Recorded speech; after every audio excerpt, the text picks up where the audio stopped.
Okay, you watching? All right, Mel, they're ready. Mel Brooks, who hung the Western high in Blazing Saddles and electroshocked the horror film in Young Frankenstein, has assembled 2 generations of comedic talent in Spaceballs and supported that talent with an army of the top artistic and technical people in Hollywood. Cut! On the set, he works with a seemingly boundless energy that is supposed to belong only to youth. For in addition to writing, producing, and directing Spaceballs, he plays 2 starring roles. Do I get this at the end of the movie? Do I get to keep this? Yes, sir. Yes. So I can do Halloween? Mm-hmm. Spaceballs is about the last frontier. It is about space. It is the last genre that I can destroy, so I'm destroying it. It really is kind of a blazing space. You hold them off. I'll get the door. I ain't shooting this thing. I hate guns. Ah, my hair. He shot my hair.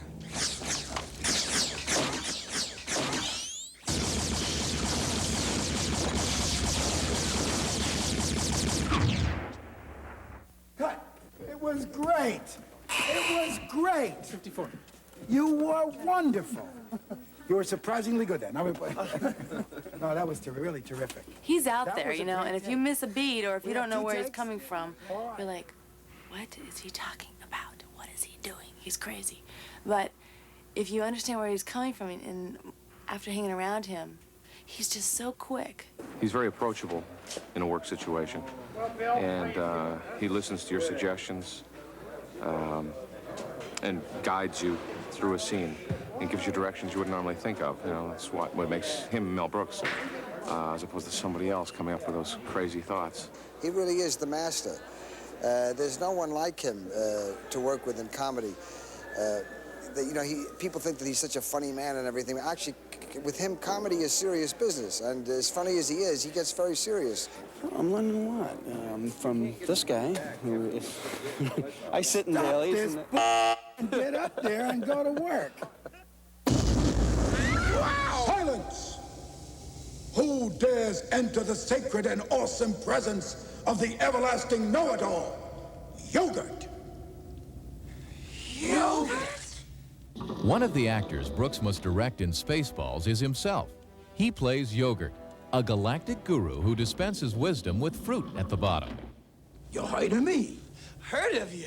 Who hasn't heard of yogurt? Yogurt the wise. Yogurt the all-powerful. Yogurt the magnificent! Please, don't make a fuss. I'm just plain yogurt.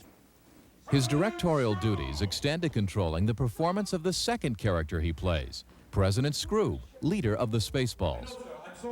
I have a TV set. It's a TV monitor, right? And the TV monitor records the scene. So I act in the scene, and I trot over to the TV monitor, and I look, and I say, Mel, you stink. Let's do it again, folks. Take 2. Didn't I tell you I don't like that thing down? Put it up. You look like a big black cockroach. Scares me. Background. You look like a big fat water bug. Raise that mask. How do I know you're not making faces at me under that thing? President Scrooge! Yes. How do I know you're not making faces at me under that thing?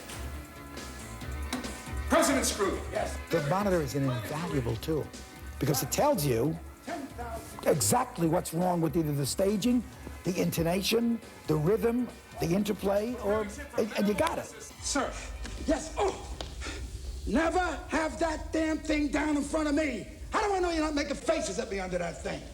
President Scrooge! Yes. There it is. Planet Druidia. Ah, Planet Druidia. You don't need that, Private. We're right here. Now, what is it? When it came to the sophisticated realm of sound effects, Brooks would settle for no less than the state-of-the-art. I've lost the bleeps, I've lost the sweeps, and I've lost the creeps. The what? The what? And the what? You know, the bleeps, the sweeps, and the creeps. That's not all he's lost.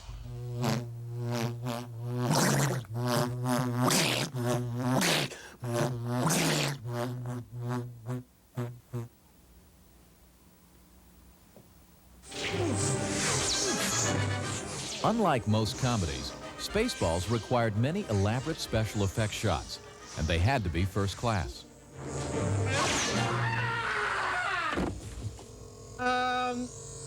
He did it. What? The special effects masters of Apogee Incorporated worked with Brooks to make his vision a reality. One of Apogee's principal tasks was to create and shoot the elaborate models found at the heart of any true space epic. Their computerized motion control system allowed technicians to move their camera in precisely defined patterns that would give the photographed models the illusion of motion.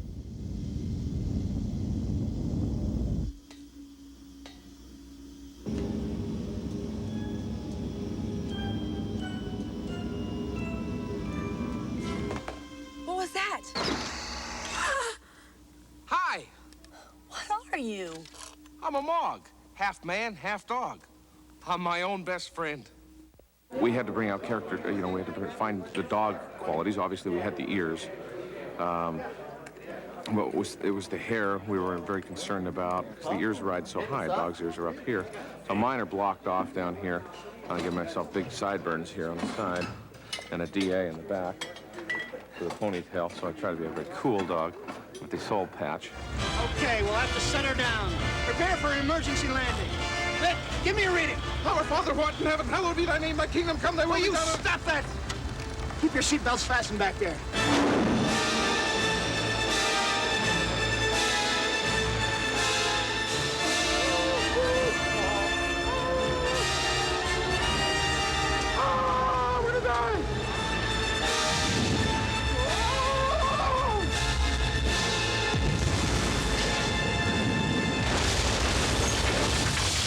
My humor is kind of half wit, Give me paw. half physical, You want some? No. A little hair of the dog? No, listen, answer that thing for me. half disgusting, Pizza the Hut. sometimes half beautiful.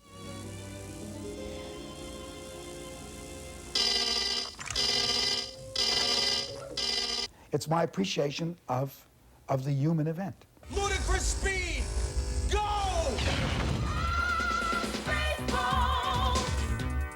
Every time I open my eyes, there's a guy here with a camera. Don't you have a home? Don't you have a diner that you hang out? You have coffee? Don't you guys talk to each other? You hate each other? Does the boom man and you, do you sit and you have coffee sometime? How about the director? Let me see your DGA card. You got your card on you?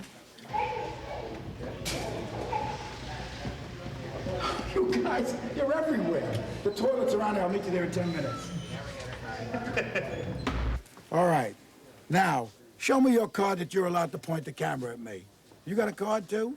Cameraman's card? That's what he's the best at. He totally See? Now that we're in a checking of a credential mood, I'd like to see the makeup people's card so that you're allowed to touch my face. All right, please Will you give me a break? Anybody else got a card? Here we go. Nice walking. Can I go on with my movie now?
Space.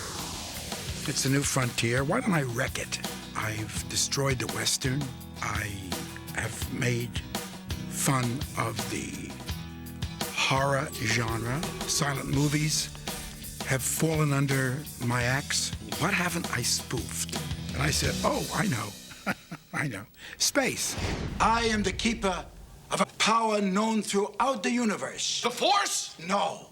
The Schwartz. I think Spaceballs being a spoof of science fiction movies, it makes it particularly poised to be memorable. When Mel Brooks does a satire on a famous story, which he did with Spaceballs, it's very close to the original story, but it just takes a sort of a left turn so that it just becomes a little silly.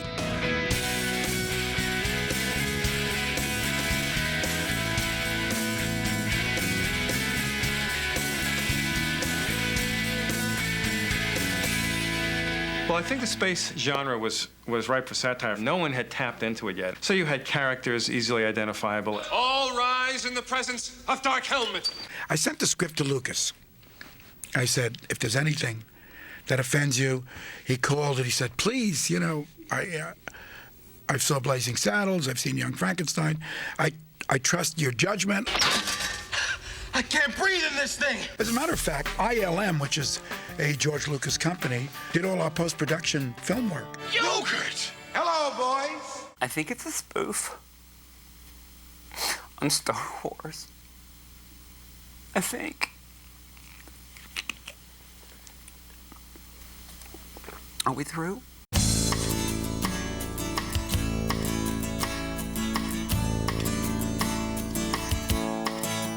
You cannot spoof anything that you really don't love. There's so much product out there. Laugh your butt off at something that we all know very well. It's not hard to make satire of that stuff because it's bigger than life. There's a very, very long spaceship that you can have fun with. I mean, it's almost like the beginning of a porn movie. You had all those easily identifiable elements with those products. You know, you had the princess in distress, and you had aliens, strange-looking aliens.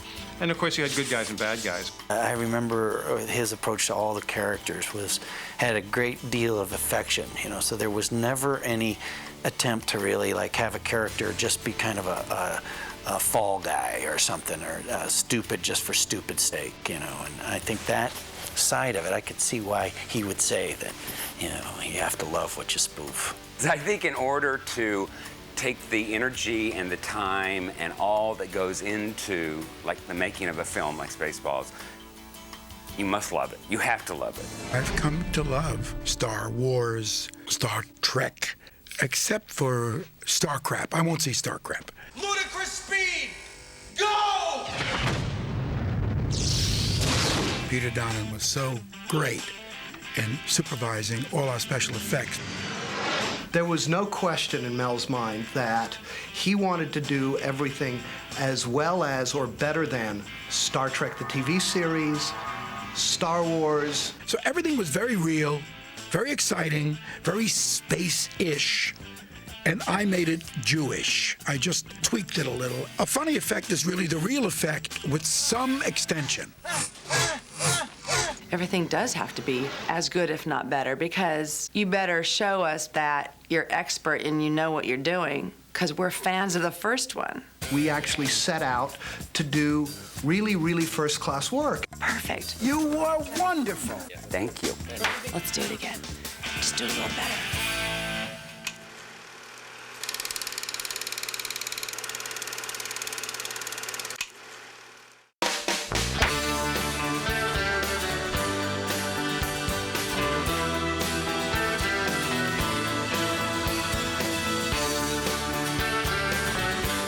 Mel is a very curious guy. He had seen Ruthless People, the first movie I did. It's just a small part in it, and he liked it a lot. And then he and Anne came to this theater center, and I was doing a production of this very bizarre Belgian play. I actually went to see a play called Barabbas, and Bill Pullman was playing Barabbas, and he was great. He had really serious acting chops. He liked the performance and talked to me afterwards and then hired me. When I went to meet with Mel, I remember thinking that, you know, I wasn't going to get this, I wasn't going to be right, and I wasn't, because I didn't think of myself as big slapstick, broad comedy. And I had just seen Robbie Reiner's The Sure Thing, and she was terrific in it. But he said playing it real or playing it straight is half of the comedy. I know these space bums. They're all alike. Fat, ugly, Bucktooth, knock-kneed. fierce-willing pigs. It was a social thing that I met Mel Brooks. He said to me, you know, you're not fat, but you have a fat man's face. We'll just pad you and everything because your face has got the right look for it. He said, would you want to do it? Yeah. I said, gee, that would be great. I know very little about dot matrix and Spaceballs because I was called in as kind of a Band-Aid person. I was called in after Spaceballs was done. It was my voice that was used. Lorene Yarnell actually plays dot matrix. She could move, she could do these robotic moves, great with her body, but she didn't have the right comic voice. I got a call from Mel, and he said, how would you like to come in and write some jokes and do this character? And I said, great. So I knew nothing about, I didn't even know what the movie was about. That was my Virgin alarm. It's programmed to go off before you do. Before Spaceballs came up, I was doing Hill Street Blues, so it was quite a shift. I get a call one day from my agent saying, Mel Brooks wants to see you. Every spaceship needs kind of an accountant mind, you know? When Mel called me to talk to me about Spaceballs, he wanted me to come in and work with Rick. So here I had Mel again, and I had the potential of working with Rick, who I was a big fan of. Fire a warning shot across her nose. Rick was what you call a great pain in the ass. That is, he'd always finish a take, and he'd say, let's do it again in this next take. Why don't you say this, and I say this, and you say this? He was always right. Careful, you idiot. I said across her nose, not up it. And he was really, I say pain in the ass, but he was a pleasure to work with, because anybody who's so giving and loving and creative is very valuable. What's his name? That is his name, sir. Asshole. Major Asshole. And his cousin? He's an asshole, too, sir. Gunner's mate, first class, Philip Asshole. How many assholes we got on this ship, anyhow? Yo! There were a lot of assholes. All the assholes were good. Everybody who played an asshole was wonderful. I knew it. I'm surrounded by assholes. Rick also suggested very early, when I was talking to him on the phone about the part, that John Candy would be a great barf. And I think he called John. Hi! Who are you? Barf! Not in here, mister. This is a Mercedes. The spaceship crashes, and he gets caught, he goes back, and he ad-libbed, oh, that's going to leave a mark. Yeah, well, normally oh, that's gonna leave a mark. And that was so, you cannot buy that. My name is John, no, I'm kidding. Take two. My name is Peter Donnan, and I was the visual effects supervisor on Spaceballs.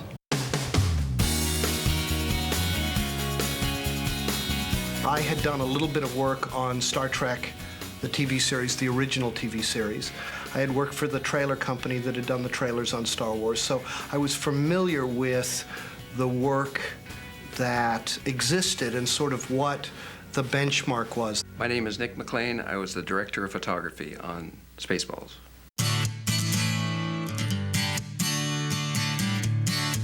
We discuss angles, but nothing about film or looks. His main focus was it funny? He told me, Nick, comedy is bright. In other words, you have to see the people. You have to see their expressions. He was admirably professional in every setup. And he says, also, I'm Jewish, and I pay for that wall back there. I want to see that wall back there. He's very careful with Daphne Zuniga, who was Princess Vespa. He said, you know, a girl's got to be beautiful. And I said, I agree. That's why we go to the movies. Men got to be good-looking, girls got to be beautiful. I never yelled at him for taking a little extra time to shadow her face properly and light her. As good a cinematographer as anybody could ever want, and good-natured. The only thing I didn't like about Nick was that he wore sandals. What? I'm Ben Nye. I was the makeup designer on Spaceballs.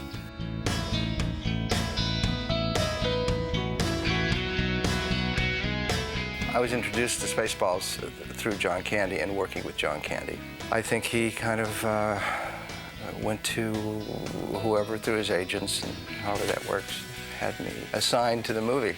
It seemed like a great opportunity to do some interesting makeup, so I was happy to be department head. Do I get this at the end of the movie? Do I get to keep this? Yes, sir.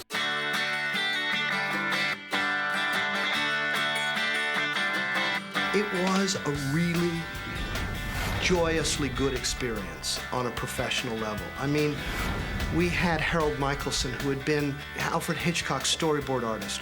We had Nicky McLean as our director of photography, who had probably been, if not the greatest, one of the greatest camera operators was ever in Hollywood. Don Feld, a fabulous costume designer. Conrad Buff, who went on to cut True Lies. Terry Marsh, certainly a great production designer who had worked with David Lean on Dr. Zhivago. We just had the cream of the crop all the way through, and everybody was, you know, sort of joyously contributing to this experience that Mel had set us down the road on.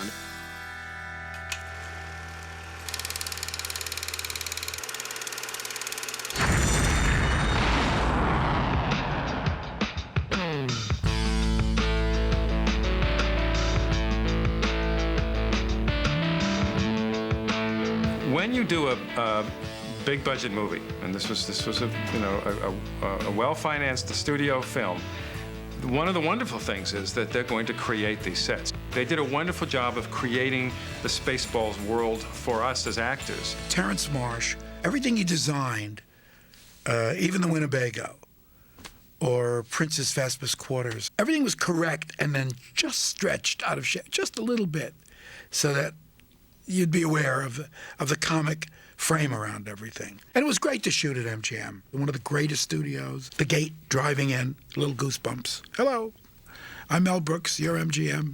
This is all good. Wizard of Oz was shot in that Soundstage 39, where we shot a lot of our kind of Wizard of Oz scenes. And the fact that it was all going to be torn down and gone after we were out of there made it feel like it was kind of an important movie, even though it was kind of a silly movie, you know, kind of light entertainment. But it had this kind of sense of this was going to be the last chapter, a piece of history.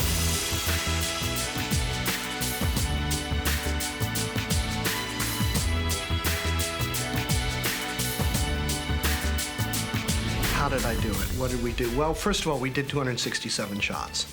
And I had long discussions with Mel, with Terry Marsh, with Ezra Swerdlow, who's one of the producers, about funny effects. And obviously, you know, a flying Winnebago is like a funny idea. The world's longest star cruiser is a funny idea.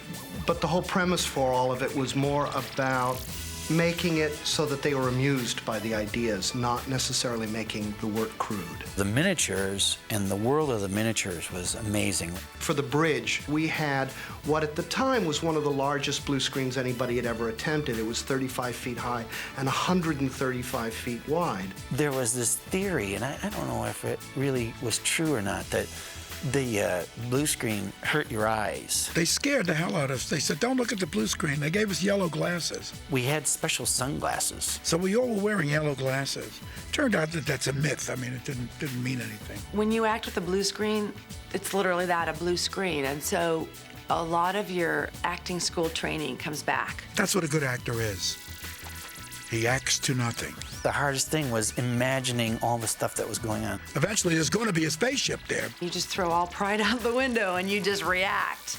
And then you pray that they're going to stick in the right image at the right moment, because if they mess it up, you could look really stupid.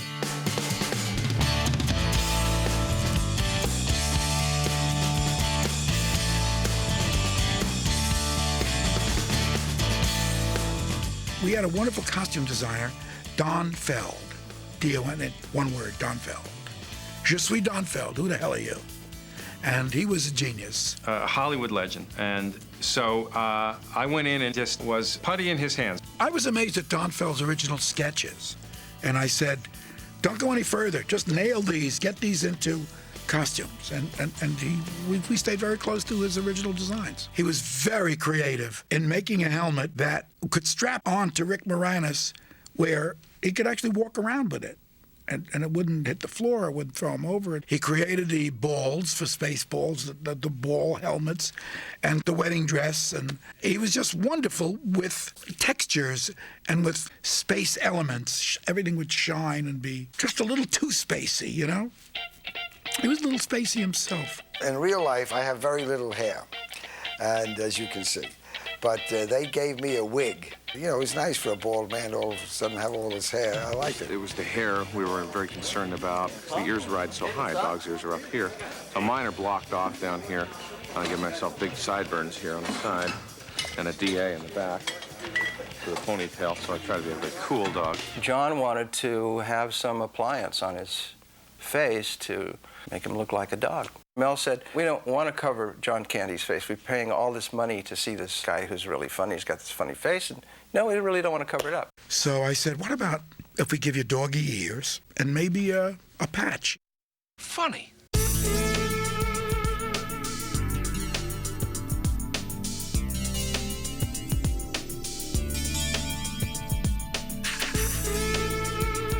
We started out with the desert, and that was the first shooting I did, anyway, was out in Yuma, Arizona. If you do more than one take in sand, you've ruined the pristine quality of the sand. So, I mean, it would drive us nuts. We had to get a blower, or we had to get a sand broom. Worse than that was lunch. There was nowhere in near Yuma to eat lunch. It was hot and dusty. I felt really badly for Lorraine Yarnell. My God, Lorraine Yarnell had a trudge in the C-3PO mock-up. She had a real tough time, probably more difficult than most, because she couldn't actually see where she was going. And it must have been easily 120 degrees in that thing. We'd have to keep opening the mask so that she could breathe, and she'd just be dripping with sweat. I mean, it was so hot out there. This poor woman, I think, lost a lot of weight and water weight. I mean, and she was tiny to start with. She was a trooper. She was a real trooper. I'll tell you the costume that I really enjoyed more than mine and was jealous of was Rick's costume, because of course Rick had the big helmet. Everybody got that? Rick would try and break me up just before we would do a take, but he'd drop the visor. Never have that damn thing down in front of me. So he could laugh his little tuchus off, and no one knew. And I'm ruining the take because I'm laughing, and all I see are his little knees shaking a little bit. That's all because his helmet was down. I wanted that helmet. I wanted that. The people in the picture all have terrific sense of humor, and there was a lot of kidding around going on. We had a lot of laughs making this film. Sitting there with John Candy, who just goes off, and you're crying and you're cracking up, and makeup keeps touching you up, and then all of a sudden they're like, okay, speed, rolling, and you're like, no, this isn't fair. I thought Mel was going to get mad. I thought, you know, costing a lot of film here. We keep ruining takes. But Mel was laughing harder than anybody. I forgave them. I forgave them all. I love laughter on a set. And that's why I think Spaceballs works. We laughed more making that film than people laugh watching it, as much as they laugh. Yeah, it was enormously funny and satisfying for people to work on that film. And that's Mel.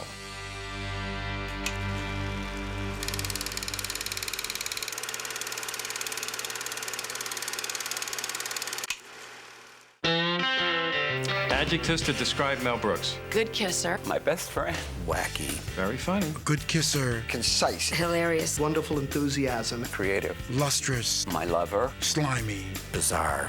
Tall, dark, and handsome. He's a very short man. Good-natured. Brilliant. Somewhat mean. Direct. Knowledgeable. Burps too much. Great creativity. Erudite. Avuncular. Insane. Compassionate. But a good insane. Perfect. I'm always the best. Well, I was the shortest. He's very short.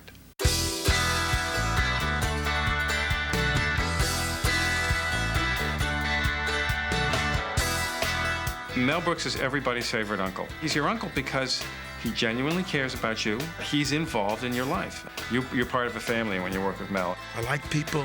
I give them advice whether they need it or not. Don't carry it that way. Hold it on your hip. You won't get a hernia. I help everybody. It's great working with Mel. On the set, he's a very funny man, but he's very nice, very serious, though, on the set. As a force of nature, Mel Brooks can be intimidating. But all in the nature of kind of really, let's not miss a moment of opportunity. Let's not be lazy. Let's not be self-congratulatory. You know, afterwards, I've looked back on it and I realized how much I learned from the movie. You know, about comedy, especially comedy in film as opposed to theater. You know, and he was so rigorous. That was something I really respect him for. You know, a lot of people think I'm their favorite uncle because I appeared on television in Mad About You, and I played Uncle Phil. And when I played Uncle Phil, I played him with his hair up like this. And I would talk with a little Jewish accent and a voice, and I would be very energetic, and they liked that character. Mel Brooks, I walked in thinking, oh, it's going to be working for a comic. And I walked out 8 hours later with such respect for him. The man is absolutely brilliant, knows his work, knows his background. He's wonderful, absolutely wonderful. I remember very specifically how he interacted with me. Bring it up, make it bigger. If we have to sit and wait for you to find your motivation, we're going to be out of the theater. And I yell at my actors, make it big, make it grand. I like it to be larger than life, because an audience wants things to happen in a movie that could never happen to them. They want big, gorgeous, beautiful things. They can't dance like Fred Astaire, but they can dream of dancing with Ginger Rogers like Fred Astaire. Mel, as a director, paid attention to everything that went on. Mel used to say, no styrofoam cups on my sets. Never play this again. Because in every single movie that he had ever had, somewhere in his mind, in the background, in some scene, there was a styrofoam cup that some grip, some electrician, some set decorator, some painter, some prop man had himself a cup of coffee and set it there. That's the curse of allowing the crew to use white styrofoam cups. You'll always see them in the periphery of a movie. So we had paper cups. So Mel was involved in everybody's job.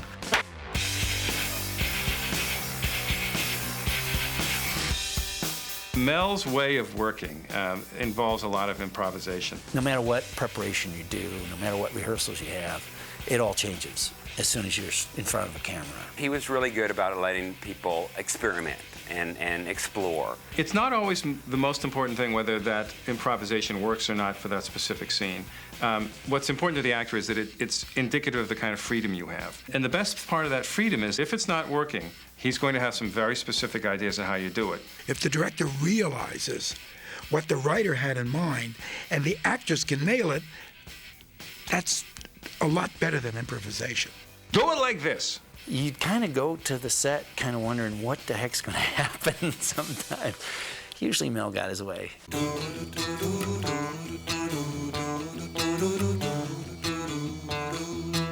Mel likes to do a lot of takes. Many, many takes.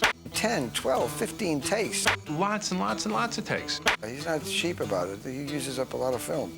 A lot of actors get anxious about getting line readings from directors. Mel gives you line readings.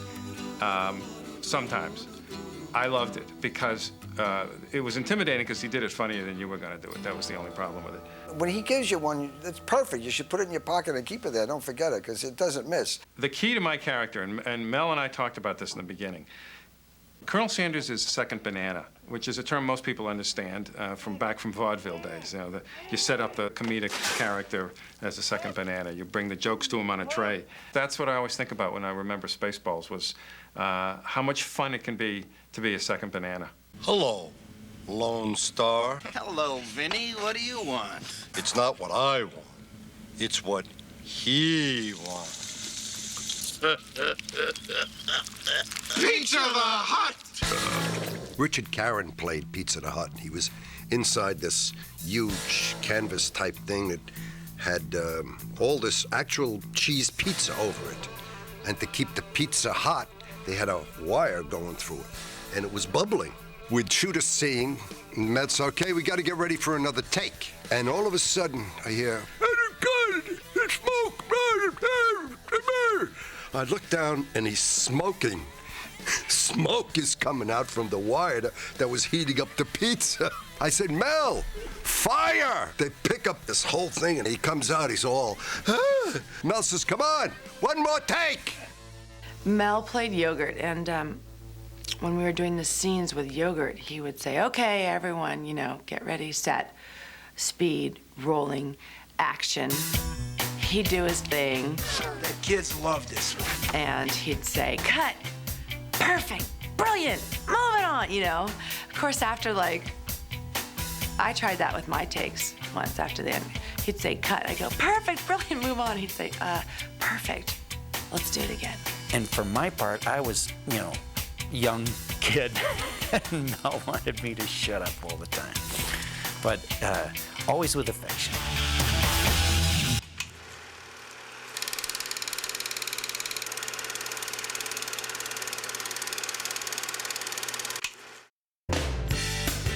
If you just aim for the place you're going, you'll fall short of it. You've got to aim beyond it to reach it. It's never as good as you want it to be. But then again, it's never as bad as you think it's going to be. But you got to give it everything you got. You don't go to work, you go to art. It's your vision, it's your love, it's your hope, it's your heart. You give your soul to the film, and you hope that it lands on its feet and that people, you know, will enjoy it.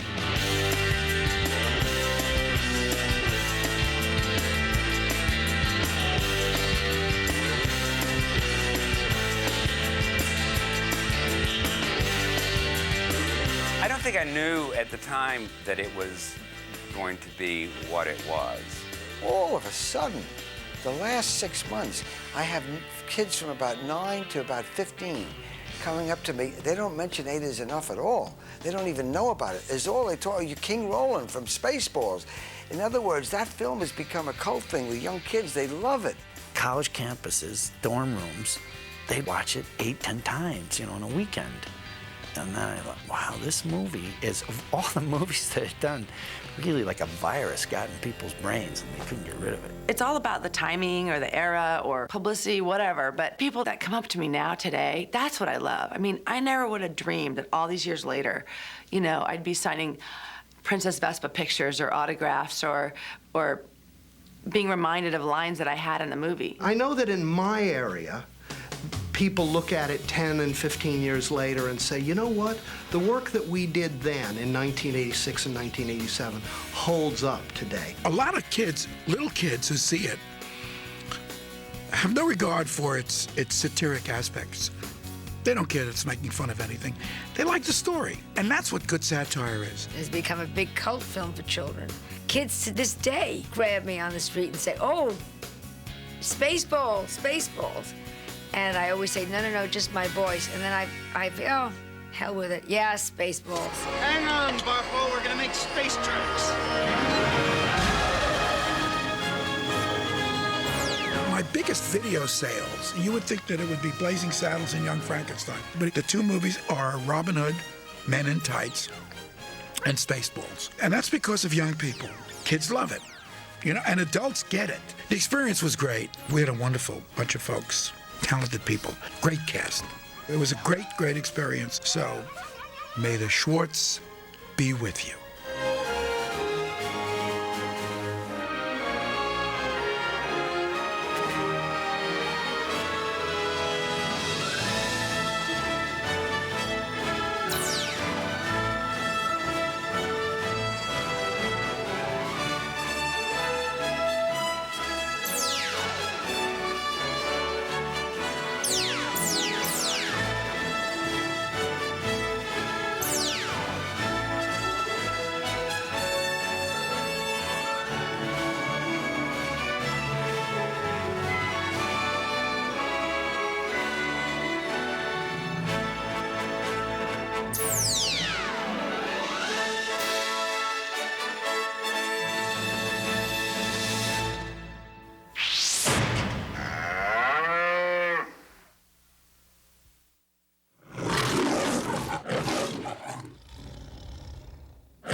There's a time to think, and there's a time to act. And this, gentlemen, is no time to think. We'll have one more round, and then we'll go. Chester?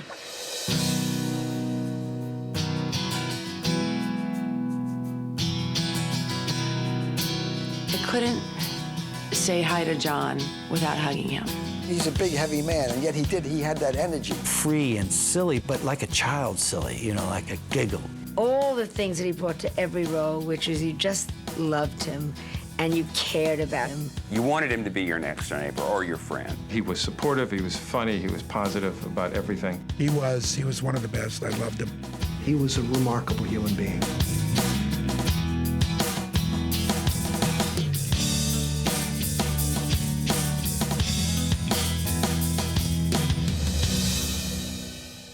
John Candy never really got over the death of his father when he was 5 years old. He said later that it left a big sort of hole in his heart. Television provided a sort of alternate universe for him. He would never have auditioned for Second City. He was tricked into it by his friends. But there was no question from the beginning of his career that he was going to become a Hollywood star.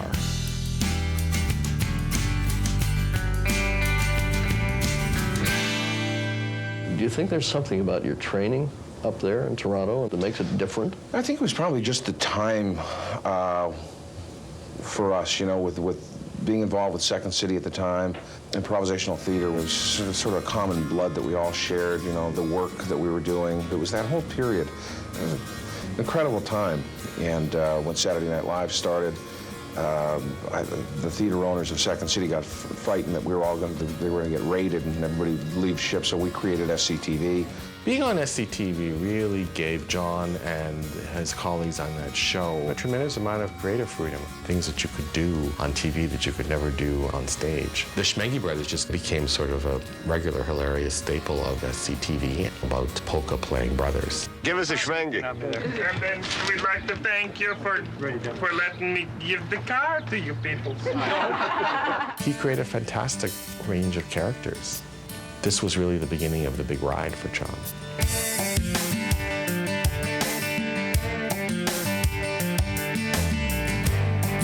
Splash was Candy's big breakthrough because it gave him a wonderful role in an extremely successful, enjoyable movie that had a huge mainstream audience. John's genius was always bringing something alive once you had the germ of an idea, that he could take it further and that nobody knew where he was going to go with it, including him. There's a scene when we're in the Winnebago and, you know, it's John Candy and Bill Pullman and myself, and we were sitting there for a long time and they're setting up and John's going on about something. I mean, he just goes off on these, like, riffs. Riffs that he would just break into because John was always performing. He was performing for everybody all the time. And your gut is killing because you're laughing so hard. Bill Pullman would say, "What the hell is that?" You know, he would point out there. And, you know, John Candy would torture him and say, "Where? What? I don't see anything. I just see that blue thing hanging there." John was the perfect guy to be paired with because he would be like a good Mog should be, very protective, you know, and he would stick up for me. 1 million space bucks! We'll be able to pay off Pizza the Hut! Give me paw! He was so nice. He was so friendly and warm. There was no attitude. There was no star trip he was ever on. He was simply one of the guys. A very generous performer. We did 2 benefits together. And extremely generous to the other person. He gave you the chance to do your laughs, to do your breath. It's not, well, I can do this, and I will do this, and I will do this. It's more we. It's collective. Let's, you know, this would be funny. I won't say that line, you will. I think you always wanted to be recognized as a more complete, versatile actor, which I think he really was. Comedians have an emotional sensitivity. This isn't the set, is it? Delirious was an interesting script, almost a James Thurber kind of thing about a guy who gets somehow dropped down into the middle of his own soap opera. There were fringe benefits for Candy because he worked with some people who became very good friends of his, Tom Mankiewicz, the director, and Merrill Hemingway, who was in it. This particular character in this film is a lovable guy. Do you ever wish someday down the road you're going to get a role that makes you a real meanie? Yeah, I just took one on, as a matter of fact. It's funny you mentioned that with Oliver Stone in the JFK movie. It'll be coming out playing Dean Andrews, who was the attorney for Clay Shaw, who was not such a nice person. So that's a nice little switch for me. And I mean, I was flabbergasted that Oliver called and said, "Would you do this?" So, yeah. I think it was Woody Allen who said that when you're doing comedy, you're always sitting at the children's table. And for Candy, it was important to do things like Only the Lonely and JFK.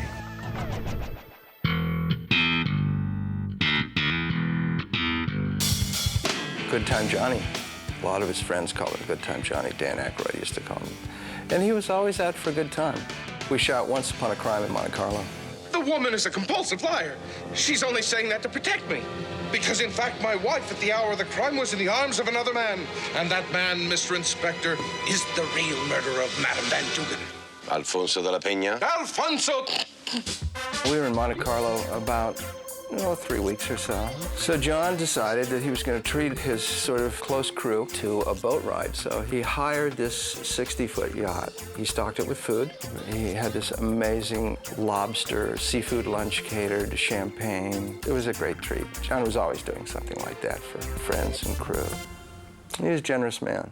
Just a sweetheart. I mean, just a real sweet, kind man.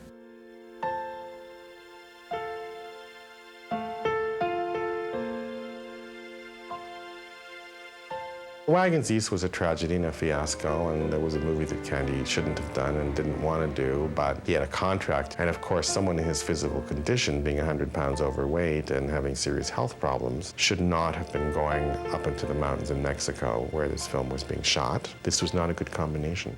I was actually, the day we heard about it, I was doing a little movie that Jim Belushi was in.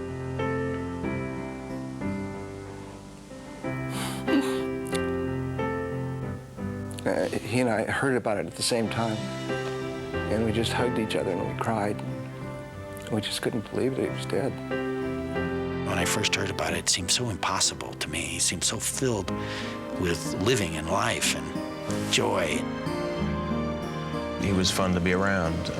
We worked well together and always had a lot of laughs together, a lot of fun working together. He was a partner. He was one of a kind.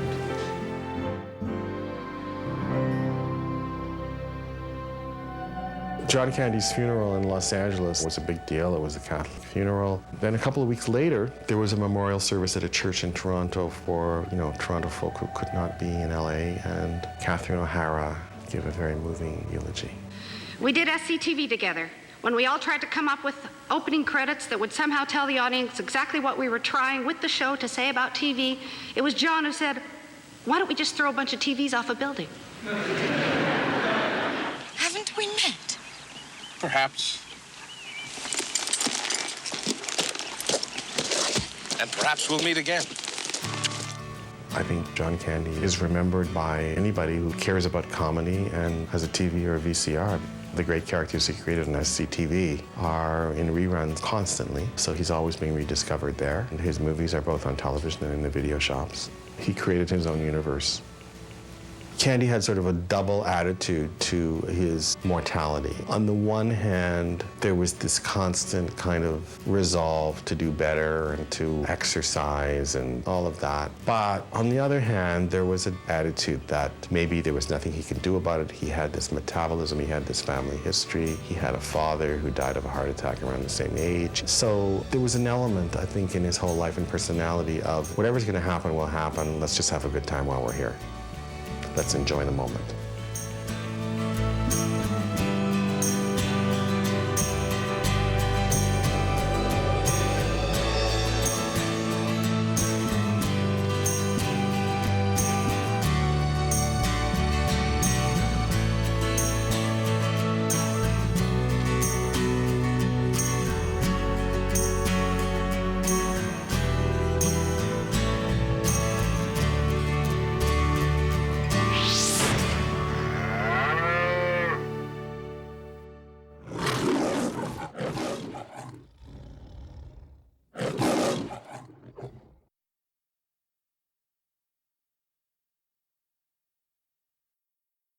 Beginnings, Tom, beginnings. At the time, in my back pocket, I had an outline, or an idea anyway, for a movie, and it was called Spaceballs. It wasn't called Spaceballs originally, but it was... What did we call it originally? Originally, when you called me about it, first of all, we met around 1970, and you said, you've got to work on a movie with me. Yeah, and then 10 years later. Would you like to? And I said, yeah, here's my phone number. So for 14 years, I sat by the phone. Finally, Mel called. I finally called. He called. But anyway, it was called, when you first had it, it was called Planet Moron.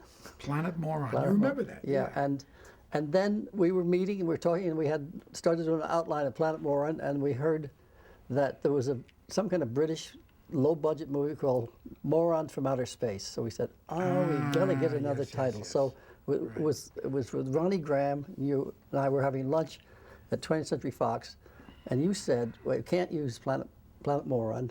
But you said, I think the first word should be space anyway. Space anything. Space anything. So let's go through the alphabet. And then I think I spilled something on me, and I said balls. And then Ronnie said, "That's it, Spaceballs." So there was the basic idea. something like no, that. the idea was we'll go through the alphabet. We'll start at A, we'll work and see where we're in space. So we're in space A. You know, Spaceballs. You said, Right, that's at the end. We don't have to go to C. Yeah, and then we thought of, Spaceballs would be cute because they would all wear these balls as helmets, Right. white helmets. Which they did do. And they would be aggressive, which would work into the title. And then we came up with a great idea for a premise for a space movie. At the time, Star Wars had been out 10 years, and maybe there were 2 Star Wars by then. 3 even. Yeah. It was the only genre I hadn't covered, right? That's about it.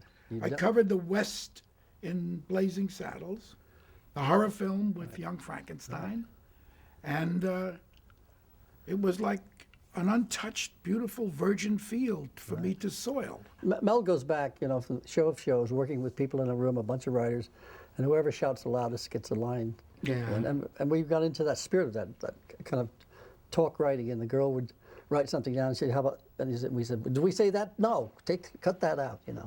Yeah. And that's page by page, it was built that way. You like to start at the very beginning, scene 1, and work through. Yeah, I don't like outlines, really. Yeah.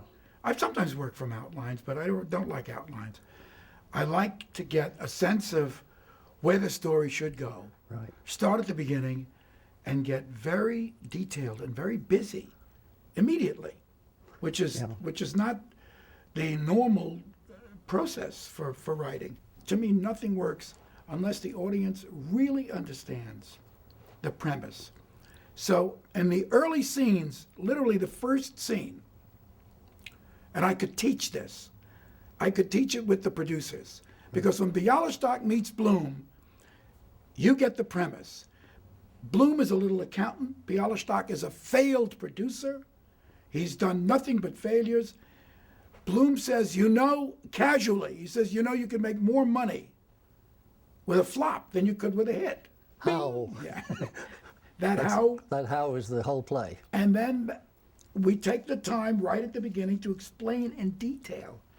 If you raise a lot more money than you need, and you write or produce a flop, then the IRS and your investors don't care because they've lost their money. Right. But you've got to raise 100 times, actually 1,000%, right? Was that in the producers? It's 1,000%? Yeah, 1,000%. So exposition is critical because without information, it's just a series of picaresque or comedy adventures. And sometimes those things work and sometimes they don't. But with information. Well, in Spaceballs, we begin with the information about the Spaceballs are running out of air. What's our plot? Well, it's simple. Spaceballs have used up all of their precious air. These are bad guys. And these are bad guys. They're aggressors. And there's a beautiful big planet. Planet Druidia has enough air. Planet Druidia. Druidia. They're going to steal Planet Druidia's air, and there's 10,000 years of great air, fresh air, and the Planet Druidia is locked in some kind of sealed shield that you have to get the combination to. So they're searching for this combination, which later turns out to be 1, 2, 3, 4, 5 is the secret combination. I know. And President Scrooge, who I play, says, "Wow." Instead of saying, "What a dumb, stupid combination," he says, "Wow, what a coincidence. I have that same combination on my luggage." So he's an asshole. But anyway, it all works. He's a spaceball and an But what I'm asshole. saying is that we work in a detailed sense from the beginning because the beginning carries most of the explanation or the exposition or the storyline. And So without they know that, what you're talking about. And without that, you're lost. But if you have a very strong little plot to begin with, then you can go astray or go awry, as Bobby Burns would say. Right, but we have come back. we have Colonel Sanders tell us all to Dark Helmet in the first scene in the spaceship, and then Dark Helmet turns to the audience and says, "Did you get that?" Yes. After he's done about 3 sentences of exposition. Exposition is critical. Yeah. And without exposition, it's as old-fashioned as cavemen who have had a hunt, and maybe they lost Moishi because the great big bear that they were trapping to eat stepped on his balls and killed him. And so they tell about this around the campfire. Yeah. And then Og went so-and-so and Moog went this way, but Marshy got under the and it got his balls crushed. And, and they all laugh. Yeah. But that's telling the story. It goes back to telling the story of the day, you know, in a repast of, you know, of cooked bear meat or something. But what we found in Spaceballs, and what you did in a lot of other pictures, we make the exposition funny. We got caught up in the fairy tale aspect, didn't we? We kept and we actually made it more of a fairy tale, more of a kind of Disney-ish. Right. With Dick Van Patten becoming this kind of in the Disney-ish king, you know. Exactly, in the kind of idyllic world of planet Duridia, as opposed to the outer space world. They didn't have that in Star Wars. Why did we say Druidia? We were working that she could say she was Druish. Ah. Right. And so all we need is a Druish princess. Right. Okay. Right. So we worked. That's why we said Druidia. I was wondering because it should have been Arcadia. Which or whatever. You know, yeah, it could have been, but Druidia was really good. And it's you know, the Druids. It's sort of like an old. The Druids are an old Celtic myth or something. Right? So it fit into the romance of it all. And we had somebody that she didn't want to marry. Oh, right. She had a you know. The bored prince. The bored prince. The right. Boring and bored prince. Yeah. So she got into her. Was it we called it a Mercedes? We called it a Mercedes, right? Fully loaded. Fully loaded Mercedes. She took off in the Mercedes. Right. And escaped, and then we wrote a nice little story, as I remember. Watching it again, that Lone Star is called by the king and says, "I'll give you." Anything if you save my daughter, and then immediately starts bargaining, you know. And at the end he says, well, if you could, you know, if you could get back the Mercedes spaceship, that would be nice too, you know. Right. That's an old grandmother story. You're not getting a spaceship back? Let me explain. Oh, yeah. There's an old Jewish grandmother on a beach. So it's a classic little, and she's walking with her little grandson. And they walk too close to the ocean, and suddenly a huge wave tears the little grandson from her hand and takes him into the sea, and he's lost. She can't find him. He's gone. He's gone into the sea, and he doesn't surface, and she crashes to her knees on the beach, and she says, oh, God, please, please, I'll do anything. I'll send my little grandson back to me. Send my little grandson. He's such a nice boy. Please save him for me. Oh, God, oh, God. And suddenly, and in answer to her prayers, the next wave, plop! The little boy goes flying back from that wave onto the beach again. Perfectly fine.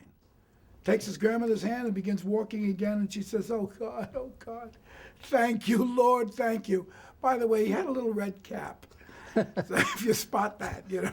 Right. So, I mean, so that was the genesis of the Dick Van Patten joke. By the way, she had a little Mercedes, you know, fully loaded. If we could find that one too, we'd get it back, you know. Right. So I mean, what we're saying is that there are roots, you know.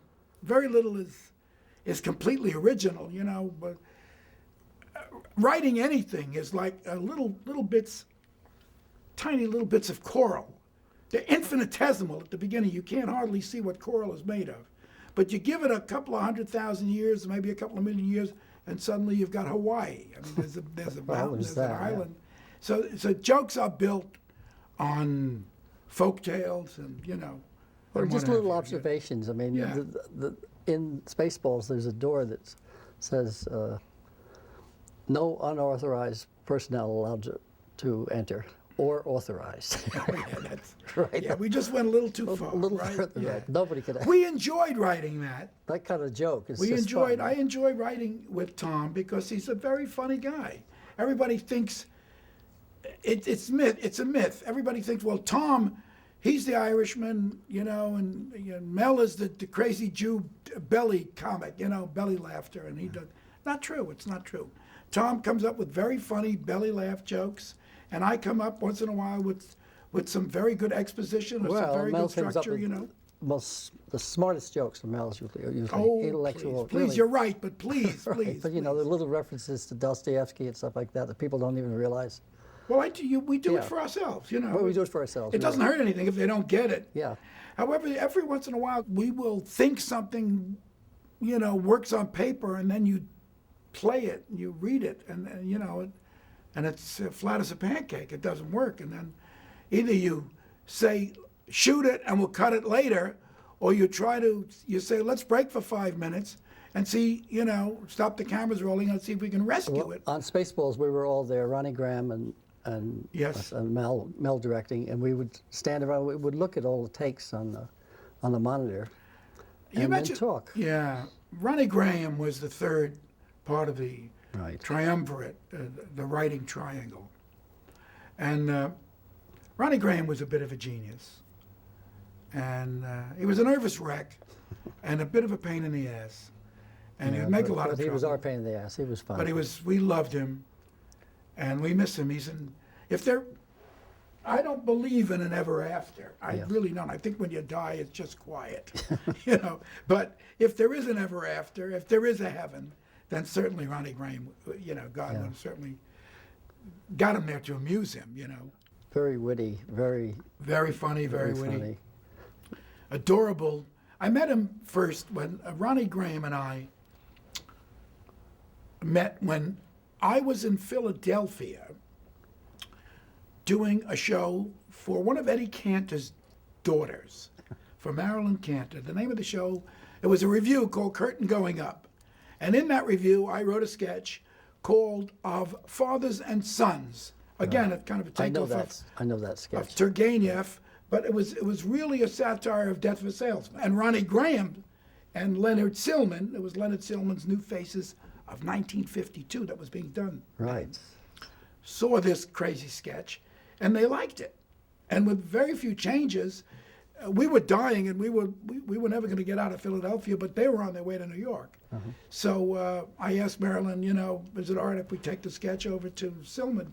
She said, fine. And so I met Ronnie Graham, who wrote most of the material for New Faces of 1952. I know he wrote the opening song. He wrote the opening song, and he wrote many songs, Penny Candy, and he wrote Miss Logan for Robert Clary. And I fell in love with Ronnie, and I said, this guy is good, and he thought I was good. And then, so we were doing New Faces of 1952, and it was a hit. It was actually a very big hit on Broadway. But everybody waited for Eartha Kitt, because she was the big star. Right. And everybody waited for Paul Lynde and Alice Ghostley and all these people that were in New Face of 52. Nobody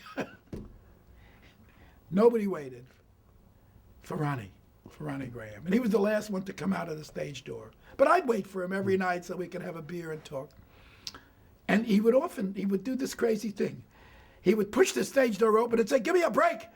I gotta live too, you know. You're human beings just like I am. Get away from me. Get away. You know, he'd make you believe there were 1,000 autograph fans, you know.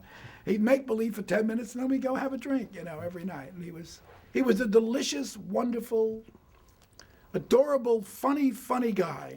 And for a number of years he wrote MASH. He did write. He wrote MASH with Larry He was a Gelbart. good, solid comedy writer. We'll miss him, and he is the third missing writer.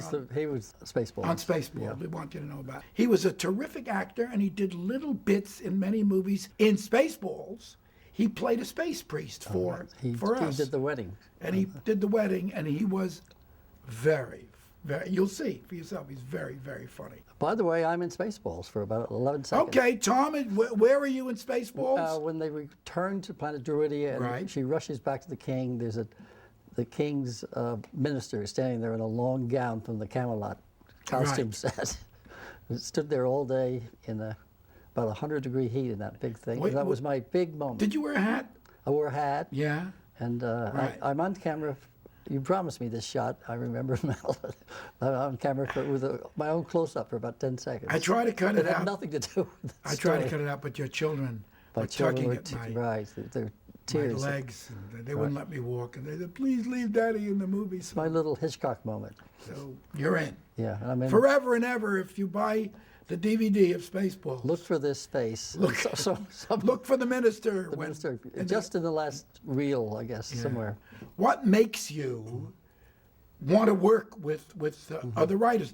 And even after having done a job with them, done a movie with them, what makes you continue to work with them, you know, because often it's a very emotional relationship, and writers are like, it's like a marriage, and you do have squabbles, and you do have terrible quarrels, and for you to go on and do another project, and Tom and I have done many together, betrays a modicum of mutual affection and respect. Well, I have such huge admiration for you, Mel. I It's have incredible. too. And right, For me, for you. yeah, no.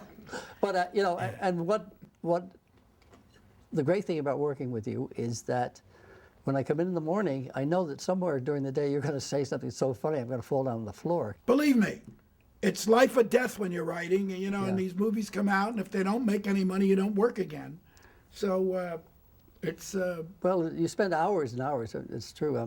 In the last few years, I spent more time with you than with my wife, practically. We're always together. Well, mostly in bed. Right. I know you don't sleep with your wife, but you love hugging me. No, we're kidding. No. But the truth is... You know, 8 hours a day. The truth is that when you're a writer yourself, and you're directing, and I directed a lot of movies, I like the writers on the set, I like the writers near me, close to me, and I like the writers actually arguing or protesting or voting on a scene. And years ago it was very difficult because we didn't have the little television camera that which makes a big difference. recorded the scene. Now you do a scene, and there's a television camera attached to your normal camera, and it records the scene, and then we all sit around and we see for ourselves whether or not what we intended is working, or whether or not it stinks, or we have to do it again, or you know, and the only, I'm not interested in no offense, I'm not interested in the cameraman's opinion, ever, or the assistant director's opinion, ever.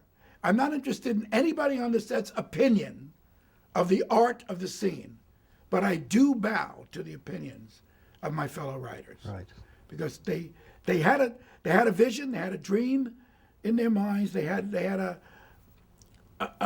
knew a projection of what it should be, and if it's there, they vote yes, and if it isn't there, we do it again. So that's I'm a little too honest. I want you to trim this so that if I sound arrogant and stupid, and you know, and you think I'm hurting any feelings, leave it in. It's back and forth. There is a kind of shadow marriage in a writing collaboration when you spend many hours together. We never did. We always talked about doing another Spaceballs, another full movie. Well, we do have a title. We have the title in the movie. What's the title?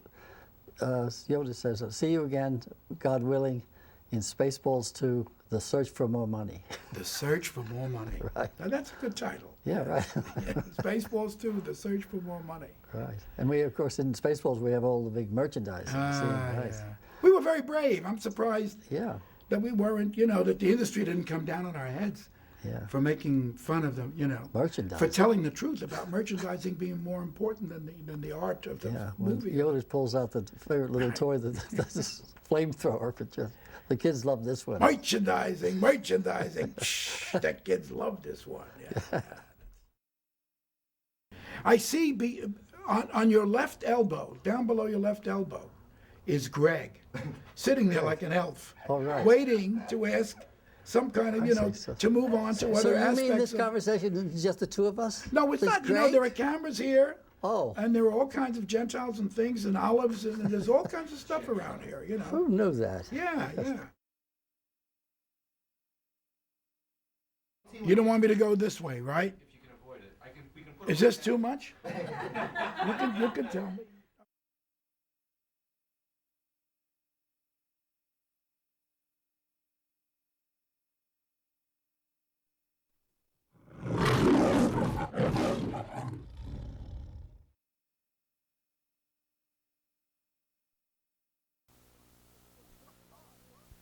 More stars. This is a really big picture. You don't understand? I need more stars. Where's that Milky Way I ordered? What's the matter with you people? Hi. I'm Mel Brooks. I'm making a teaser trailer for my brand new motion picture, Spaceballs, the movie. It's going to be playing all across America next summer. I'd like you to play this teaser trailer in some of your better bigger theaters. I'd like you to play it at the candy counter. That's where everybody hangs out. Anyway, it's a terrific teaser trailer. Why don't we take a look at it together?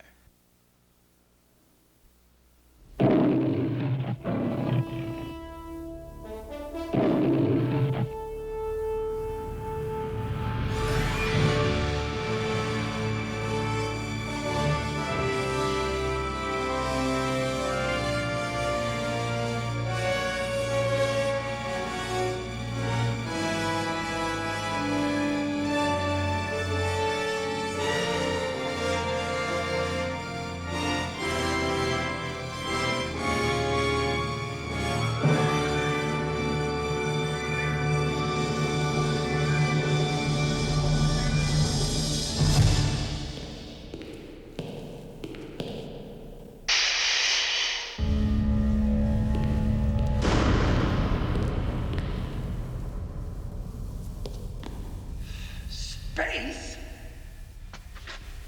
Just space? Where are the balls?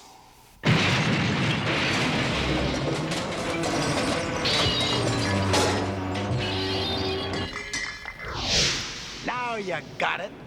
Right! At last, Spaceballs, the movie. Coming June 26th to a very big theater near you.